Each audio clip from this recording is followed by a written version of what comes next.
Madam గారు, ఏదైతే ఎంతో ఆశగా ఎదురు చూసిన మహిళా బిల్లు, ఇటు పక్కన ఏదైతే పునర్విభజన దేశంలో ఎంపీ స్థానాలు పెరగడానికి పునర్విభజన చట్టం 2 తీసుకొచ్చి ఎందుకు వీగిపోయినాయి అంటారు? నిజంగానే ఎవరిది ఫెయిల్యూర్ అంటారు? ఎవరిది పాజిటివ్ అంటారు ఇక్కడ? అండ్ ఇది ఫెయిల్యూర్ పాజిటివ్ కంటే నిజంగా మహిళా బిల్లు కోసం ఇది ఎన్నో సంవత్సరాలుగా లేడీస్ ఎదురు చూస్తున్నారండి. నిన్న అంతా అయిపోయింది అని అనుకున్నాం. మహిళా బిల్లు చాలా హ్యాపీగా ఉన్న టైంలో ఇది కొంచెం మాకు కొంచెం నిరాశజనకంగా అయింది, వీగిపోయిందని. కాకపోతే కాంగ్రెస్ వాళ్ళు మాత్రం ఒక రాంగ్ స్టెప్ తీసుకున్నారని అనుకుంటున్నాను. ఎందుకంటే పార్లమెంట్లో చెప్పారు, పర్సనల్గా కూడా చెప్పారు. వాళ్ళు కొన్ని అనుమానాలు వ్యక్తం పరిచారు, డీలిమిటేషన్కి దీనికి లింక్ ఉందని చెప్పేసి, దీనివల్ల సీట్లు తగ్గుతాయని. కానీ దానికి క్లారిటీ ఇచ్చారు, పార్లమెంట్లోని ఇచ్చారు, మోదీ గారు పబ్లిక్లో మీటింగ్లో కూడా చెప్పారు. కానీ వాళ్ళు నమ్మలేదు. అంటే ఈ మహిళాస్ బిల్లు మీద మరి కాంగ్రెస్ అవచ్చు, మిత్రపక్షాలకి ఎంతవరకు చిత్తశుద్ధి ఉందో అర్థం కావట్లేదు. మరి వాళ్ళు కేవలం ఇప్పుడు వాళ్ళంత క్లారిటీ ఇచ్చినప్పుడు వాళ్ళకి నమ్మి ఈ మహిళా బిల్లు వీగిపోకుండా ఉంటే బాగుండేది. వాళ్ళు నమ్మలేదంటే మాత్రం కొంచెం వాళ్ళకి వాళ్ళు ఏమైనా ఎన్నికల స్టంట్గా తీసుకొచ్చాడు, దీంట్లో ముందస్తుగా మా సమాచారం ఇవ్వలేదని చెప్పి అంటారు. ముందస్తు సమాచారం అంటే వారం 10 రోజుల నుంచి జరుగుతుందండి చర్చ. మహిళా బిల్లు రేపు వస్తుంది, పార్లమెంట్ సభలో మహిళా బిల్లు వస్తుందని ప్రతి ఒక్కరికి తెలుసు. ఎంత టైం కావాలండి? వీళ్ళు నిజంగా చెప్పండి, ఇది ఒక వంకేనండి మహిళా బిల్. వీళ్ళకి నిజంగా మహిళా బిల్లు పాస్ అవ్వటం వీళ్ళ చిత్తశుద్ధి లేదు మహిళా సాధికారత మీద. నిజంగా చిత్తశుద్ధి అంటే వాళ్ళకి ఇంకేమైనా అనుమానం, వాళ్ళు అంత క్లారిటీ గట్టిగా చెప్పారు పార్లమెంట్లో.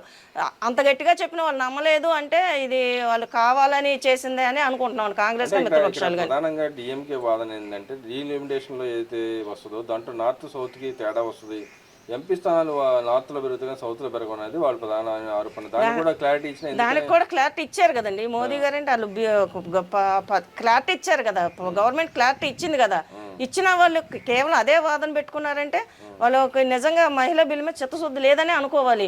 వాళ్ళ క్లారిటీ ఇప్పుడు మీరు అడిగారు, మీ అనుమానాలు వ్యక్తం చేశారు, వాళ్ళు క్లారిటీ ఇచ్చారు, ఇచ్చినప్పుడు నమ్మాలిగా. నేను నమ్మకుండా అంత చేశారంటే వాళ్ళకి మహిళల రాజకీయాల్లో మహిళలు ఎదగటం వాళ్ళకి ఇంట్రెస్ట్ లేదో ఏదో దీన్ని బట్టి అర్థమవుతుంది వాళ్ళ స్టాండ్ ఏంటనేది ఇప్పుడు అర్థమవుతుందండి. మరి అదే చూసుకుంటే రేపొద్దున పార్లమెంటుకు మళ్ళీ చట్టం ఎంత మాత్రం తీసుకురాగలరు అంటారు. ఇంకోటి ఇవాళ కేంద్ర కేబినెట్ కూడా అత్యవసర సమావేశం పెట్టింది, దాంట్లో డెసిషన్ వచ్చే అవకాశం ఏమైనా ఉంటుంది అంటారా? కొంచెం ఆశాజనకం ఉందండి. కేంద్ర కేబినెట్లో ఏమన్నా ఆమోదించేస్తారేమో, మళ్ళీ కేంద్ర కేబినెట్లో ఆమోదించేసి ఏమైనా రాష్ట్రపతి ద్వారా ఏమైనా తీసుకొస్తారని అయితే ఆశ ఉందండి. ఆశ ఉంది, రాష్ట్రపతి ద్వారా ఆర్డినెన్స్ తీసుకొస్తారని ఆశ ఉందండి. మరి ఇక్కడ చూసుకుంటే లేటెస్ట్గా 2 సర్వేలు రావడం జరిగింది ఆంధ్రప్రదేశ్ గవర్నమెంట్కి సంబంధించి వ్యవహారాల్లో.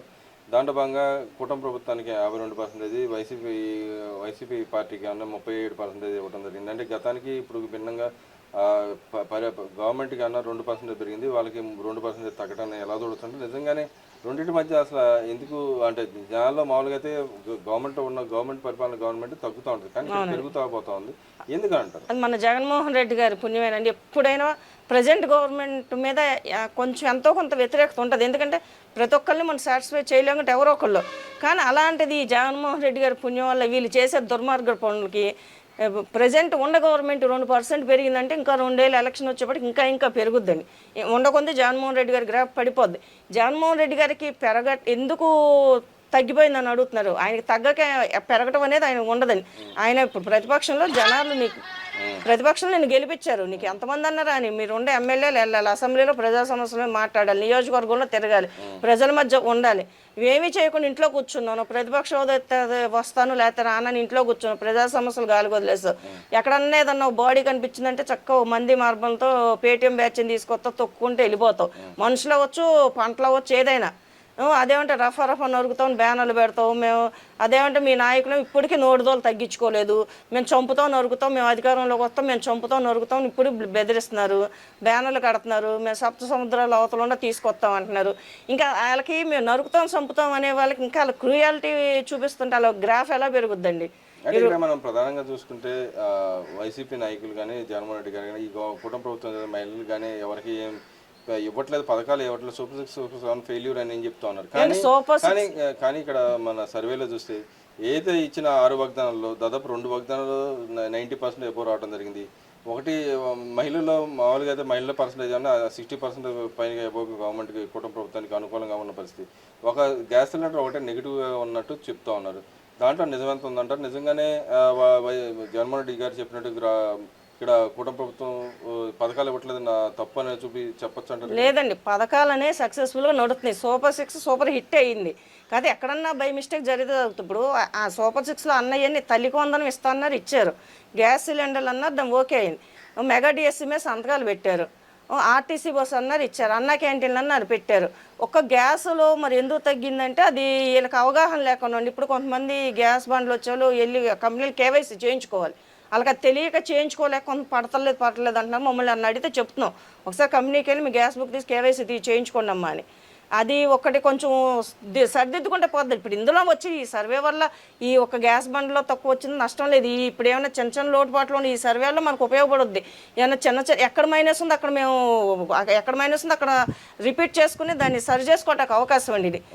ఇలా అని ఈ కొంచెం చిన్న కారణం చూపించేసి జగన్మోహన్ రెడ్డి ఏదో చేసి తన గ్రాఫ్ పెరుగుద్ది అనుకోవడం అది చాలా అవివేకం అండి.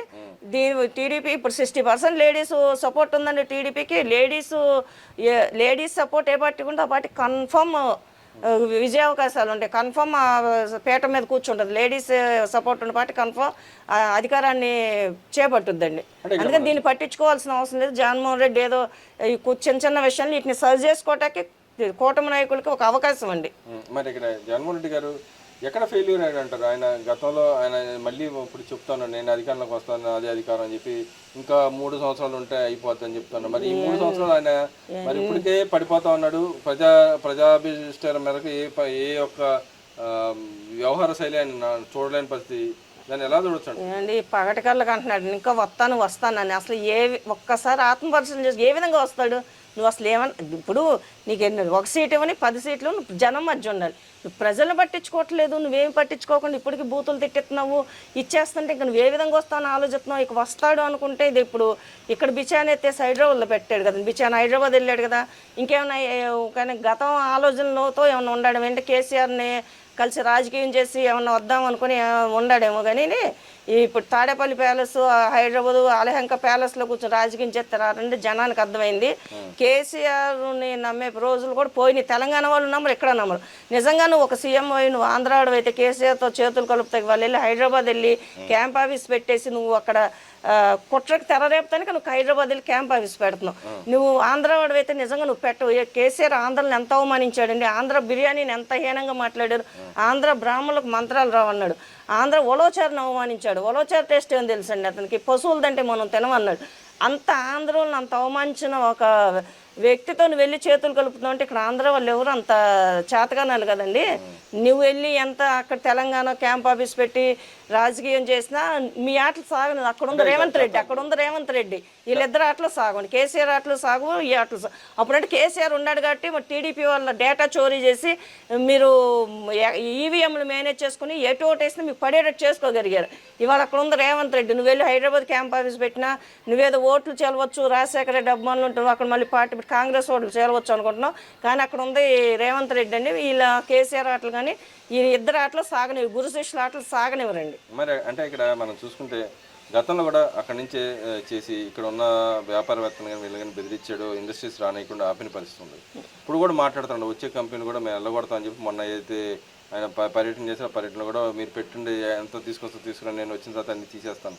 ఈ రకమైన ధోరణి ఎందుకని అంటారు? ఇప్పుడు ఆ ధోరణి చూసుకుని ఆయన ఇప్పుడు నేను ప్రజల్లో పోరాడాను, మళ్ళీ వెళ్ళిపోయి లండన్ వెళ్తాను, లండన్లో నాకు విశ్రాంతి కావాలని చెప్పి ఆయన వెళ్ళబోతున్నాడు. ఎలా చూడొచ్చు అంటారు? ఏమండి విశ్రాంతి లేదు, ఏం లేదండి.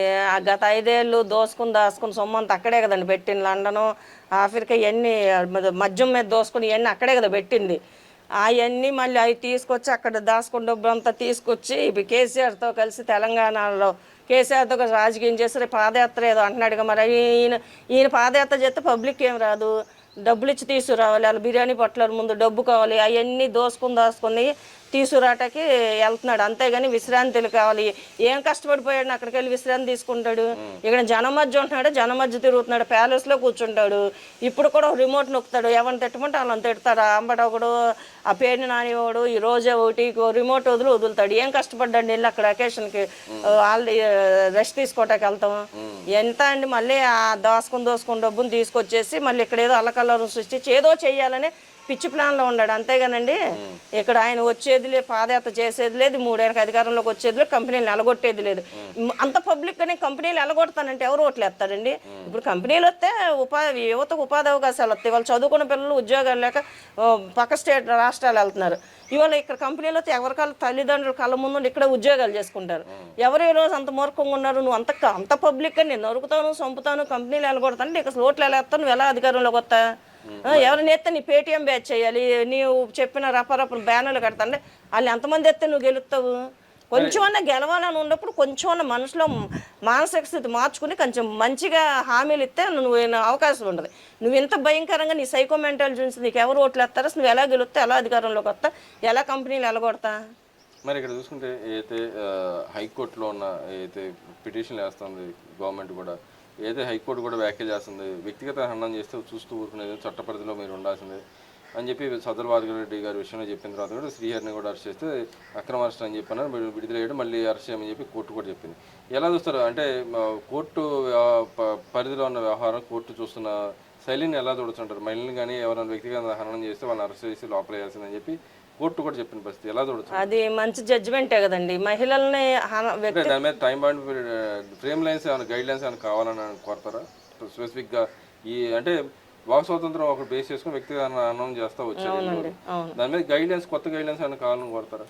కొత్త గైడ్ లైన్స్ ఏముందండి? ఈ వైసీపీ వాళ్ళు చేసే అన్నానికి ఉంటే ఉండవచ్చు కొత్త గైడ్ లైన్స్. వీళ్ళు అసలు ఇప్పుడు రాజకీయాల్లో మేము ఉండప్పుడండి రాజకీయంగా చూసుకున్నాం, విమర్శించితే పాలనాపరమైన విమర్శలు చేశాం కానండి, పర్సనల్ విషయాలు కానీ ఫ్యామిలీల జోలికి కానీ ఇట్లా వ్యక్తిగత హననం ఎవరూ చేయలేదు. వీళ్ళు వ్యక్తిగత ఎంత దిగజారిపోయారంటే అండి, వాళ్ళ ఫ్యామిలీలు, వాళ్ళ క్యారెక్టర్లు, ఫ్యామిలీలు అసలు ఎలా అంటే అలా వీళ్ళు నోటికి అద్దోదుపు లేకుండా చేస్తున్నారు. వీటికి గైడ్ కంట్రోల్ చేయటమే బెస్ట్ అండి. ఏంటంటే వీళ్ళు మాట్లాడే మాటలు నిజంగా అయితే సూసైడ్ చేసుకునే విధంగా ఉన్నాయండి, సూసైడ్ చేసుకునే విధంగా ఉన్నాయి. ఇంకెక్కడక్కడ నాయకులు మీరు కంగారు పడదు, భయపడమాకండి, వీళ్ళు ఏమీ చేయలేక అట్లా మేము ఇబ్బంది పెడుతున్నారని చెప్పి అక్కడ ధైర్యం ఇవ్వబట్టిగానండి. ఆ రోజు వంగలపూడి అందిగారి మీద ఏంటి అసలు ఎలాంటి కామెంట్లు పెట్టారండి? అసలు పిల్లలు పుట్టుకల దగ్గర నుంచి మాట్లాడుతున్నారు వీళ్ళు. ఇలాంటి వాళ్ళకి కంట్రోల్ ఉండాలి. నిజంగా గైడ్ లైన్స్ పెడతానే కదా, నిజంగా కోర్టు జడ్జి గారు మాట్లాడిన పేపర్లో చూసాం, చాలా బాగుంది. కంట్రోల్ చేయాలండి వీళ్ళని. ఎవరైనా అవ్వచ్చు, అసలు మహిళల మీద కానీ రాజకీయంగా మాట్లాడకమండి, పాలనాపరమైన విమర్శలు చేయమని తప్పులేదు. వాళ్ళ ఫ్యామిలీలోకి వెళ్తాం, వాళ్ళ వ్యక్తిగత జీవితంలోకి వెళ్తాం, వాళ్ళ క్యారెక్టర్, వాళ్ళ పుట్టుకల దగ్గర నుంచి మాట్లాడతాం అంటే దీన్ని చాలా దారుణం అండి. దీన్ని మాత్రం నేను కోర్టులోనే జోక్యం చేసుకుని కంట్రోల్ చేయాల్సింది. వీళ్ళు 5 ఏళ్ళు అసలు కోర్టులను కూడా లెక్క చేయకుండా జడ్జిల మీద పోస్టులు పెట్టారండి. ఇంకా ఇలాంటి వాళ్ళని ఇలాంటి వాటికి చాలా కఠిన గైడ్ లైన్స్ పెట్టి చాలా అసలు పోస్ట్ పెట్టే సెక్షన్ కూడా చాలా దారుణంగా ఉండేటట్టుంటే నీళ్ళు లాగుతారని, లేకపోతే భయం అనేది లేదు, ఏం పెట్టినా ఏం చేయలేరని.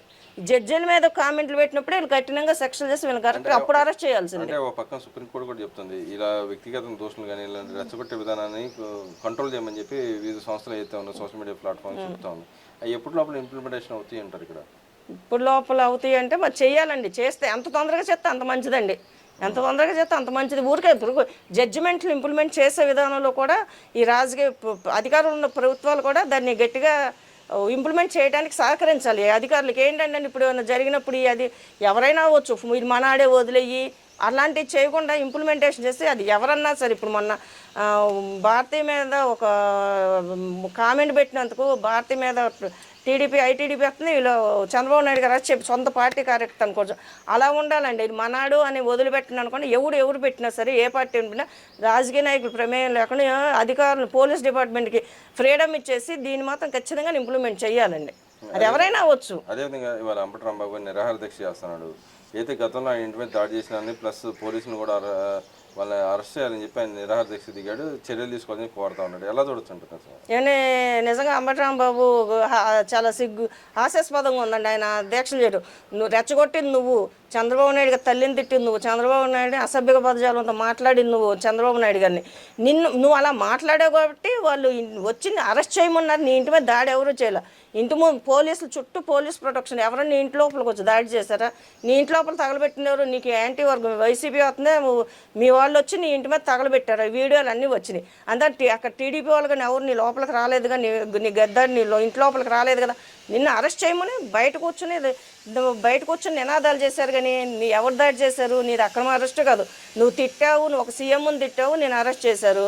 ఇప్పుడు నేను అరెస్ట్ చేసిన పోలీసులను అరెస్ట్ చేయాలి అంటే ఇంక పోలీసులు ఏం తప్పు చేస్తే అరెస్ట్ చేయకూడదు. పోలీసులు తప్పు చేస్తే ఇదే జరిగితే ప్రతి వాళ్ళు కొడతారు. ప్రతి అరెస్ట్ అయిన ప్రతి వాళ్ళు మాది అక్రమ అరెస్ట్, మమ్మల్ని అరెస్ట్ చేసి పోలీసులు అరెస్ట్ చేయమంటారు. దాడి చేశారు పోలీస్ స్టేషన్.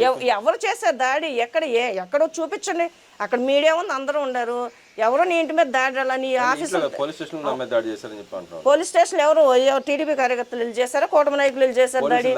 పోలీసులు దాడి చేశారు. వచ్చి దాన్ని చూపించమని రాదు. ఇప్పుడు మీ అధికారంలో రఘురామకృష్ణరాజు గారిని ఎంత టార్చర్ పెట్టారో 3rd డిగ్రీ ప్రయోగించారు. దానికి ఆధారాలు ఉన్నాయి, రిపోర్ట్లు వచ్చినాయి. మీరు ఆఖరికి గుంటూరు ఇక్కడ హాస్పిటల్లో డాక్టర్ను కూడా బెదిరించి రిపోర్ట్లు మార్పిస్తే అక్కడ హైదరాబాద్లో మిలిటరీ హాస్పిటల్లో ఆయన రిపోర్ట్లు వచ్చినాయి. అవన్నీ ఇవాళ ఆ ఉన్న డాక్టర్ కూడా ఇబ్బంది పడుతుంది మీ మాటిని. నేను పోలీసులు దాడి చేస్తే నువ్వు అక్కడ చూపించే ఎవిడెన్స్ నీకేముంది? ఏదో షో కాసేపు జనాల మధ్య ఏదో గందరగోళం సృష్టించడానికి చేసే పనులు కాబట్టి, కానీ ఆయన మీద ఏ దాడి జరగలేదు.